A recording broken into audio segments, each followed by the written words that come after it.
Olá a todos, eu me chamo Ilha e eu vou fazer uma apresentação aqui com vocês com o objetivo principal, falarmos aqui sobre a memória cache, certo? Onde eu vou apresentar ali um mapeamento direto e como a arquitetura multi-word aproveita o comportamento do software e acelera os acessos, como o cálculo do custo físico da memória e tentar resolver um exercício prático de arquivamento de endereço para consolidar o que foi e será visto aqui na apresentação. Bom, para entender a cache, precisamos primeiro entender como ela organiza a informação. Num mapeamento direto, a regra é de que cada bloco de memória principal é mapeado para exatamente uma linha fixa da cache. Vamos pensar que é como se o sistema fosse um conjunto de armários em um condomínio, onde o número do seu apartamento determina exclusivamente qual armário você pode acessar. Na regra matemática por trás disso, é o operador módulo, o famoso resto da divisão, onde pegamos o endereço do bloco da memória principal e tiramos o módulo pelo número de linhas da cache. E essa abordagem ela é excelente porque busca o hardware eh, de maneira mais rápida e barata. E o ponto negativo disso, que veremos mais pra frente, é o risco de conflitos quando dois endereços diferentes disputam o mesmo eh, lugar na memória, né? E eu estou mostrando aqui para vocês uma expressão base de endereço de cache, onde o endereço ele é o endereço do bloco multiplicado ali pela linha de cache. Quando a CPU faz uma requisição, ela envia um endereço binário, tipicamente de 32 bits, onde o hardware não checa esse endereço como um número único. Ele divide ele em três campos diferentes: a tag, o índice e o offset.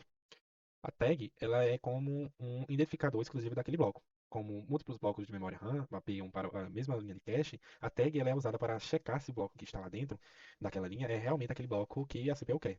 Já o índice, ele funciona como o endereço da linha na cache. É com ele que o hardware sabe exatamente em qual linha olhar. E já o offset, ele indica a posição exata do dado desejado dentro daquele bloco. Nas primeiras arquiteturas de computador, cada linha da cache ela armazenava apenas uma palavra. Hoje já é diferente. Utilizamos a multi-word, que significa que cada linha armazena várias palavras consecutivas na memória. E fazendo isso, para explorar a localidade espacial, onde na computação é uma regra empírica, se o programa acabou de acessar o dado na posição X, há uma grande possibilidade de que ele acesse a posição x mais um ou x mais 2 nos próximos instantes. E, sendo um exemplo simples, temos um vetor ou a execução de instruções sequenciais.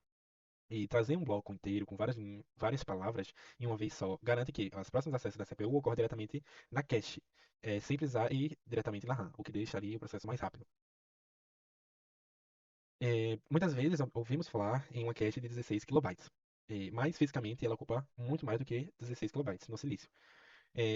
Porque além dos bits de dados propriamente ditos, o chip ele precisa gastar transistores para guardar as informações de controle. E a forma para calcular o tamanho real de consumo da cache é multiplicarmos o número de linha pela soma de bits de dados de cada bloco, mais os bits necessários para a tag, mais um bit extra conhecido como valid bit, ou bit de validade. Esse bit de validade ele é crucial porque ele simplesmente diz ao processador se o lixo eletrônico que está ali na inicialização ela é um valor válido ou não. É, Vamos explicar na teoria, em um cálculo real de prova. Imagine que uma cache com capacidade de 16 kilobytes de dados organiza blocos de 4 palavras, ou seja, 16 bytes por bloco, em um processador de 32 bits.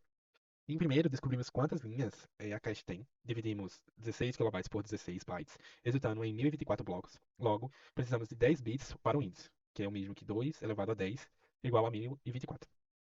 Para o bloco de 16 kbytes, precisamos de 4 bits de offset para endereçar cada byte dentro dele, ou seja, 2 elevado a 4, que é igual a 16. Já a tag ela fica com o que sobra dos 32 bits originais, ou seja, 32 menos 10 menos 4, o que resultaria para a tag é 16 bits. E no fim, multiplicamos as linhas 1024 pelo tamanho de cada uma. 128 bits de dados, mais 18 bits de tag, mais 1 bit de validade. E o tamanho físico da nossa cache é de mais de 150 mil bits, o que equivale a cerca de 18,3 kilobytes aproximadamente. E esse excedente de quase 15% é um custo físico de controle. É, Agora, para entender como a estrutura física, vou estar explicando um pouquinho de como o processador toma a decisão do hardware a cada ciclo de clock. Então, quando o processador pede um dado, ele verifica o bit de validade na linha correspondente. Se o bit for 1, a tag do endereço bate e o endereço da tag bater, com a tag já guardada na cache, temos um cache hit, ou seja, um acerto. O dado é enviado direto para a CPU em fração de nanosegundo. E se a tag não bater ou o bit for zero, ocorre o cache mix, que é a falha. O processador precisa pausar e esperar o barramento buscar o bloco inteiro na RAM. E no mapeamento direto, a regra de substituição é implacável, onde o bloco recém-chegado simplesmente expulsa a antiga linha que estava sem fazer nenhuma cerimônia. E para consolidar isso, vamos resolver um exercício de uma prova de concurso de arquitetura, onde, para facilitar nossa visualização matemática, vamos assumir um sistema hipotético simplificado, onde uma memória principal com endereço apenas de 6 bits, blocos de 4 bytes e uma cache minúscula de 4 linhas. E com esses parâmetros, o nosso endereço de 6 bits é mapeado assim: 2 bits para o índice, pois temos 4 linhas, 2 bits para o offset, pois temos 4 bytes, e os 2 bits resultantes formam a nossa tag. E vamos acompanhar o passo a passo do que acontece na cache quando a CPU faz as seguintes requisições de leitura em bytes 0, 2, 16, 4 e 2. No passo 1, a CPU ela pede o byte 0, que em binário fica 000000, e o hardware ele olha para a linha 00 e vê que a cache está fria, totalmente vazia. Temos um mix compulsório. O processador ele busca o bloco 0 e o salva na linha 00 com a tag 00. No passo 2, a CPU pede o byte 2, sendo em binário 000010. O índice ele vai apontar ali na mesma linha 00. E o hardware compara a tag armazenada, que é 00, com a tag de endereço procurado, que também é 00, e elas se coincidem. E o resultado disso é um hit, onde o dado ele é entregue instantaneamente e a localidade espacial do funcionamento na prática, o byte 2 ele veio de carona no bloco que buscamos no passo anterior. No passo 3, a CPU pede o byte 16, onde o binário segue 010000 e o índice ele aponta para a linha 00, mas a tag procurada agora é 01, enquanto a tag salva anterior é 00. E nisso ocorre um mix de conflito. Por estarmos usando mapeamento direto, o bloco 0 ele é expulso e o bloco 4 é carregado na linha 00, salvando a nova tag 01. No passo 4, a CPU pede o byte 4 em binário 000100 e o índice agora ela aponta para a linha 01. Como essa linha ainda não havia sido utilizada, temos um mix compulsório novamente. E o bloco 1 é carregado na linha 01 com a tag 00. E não há nenhuma substituição para essa linha quando ela está vazia. Agora, que chegamos no passo 5, que ilustra perfeitamente a maior fraqueza do mapeamento direto.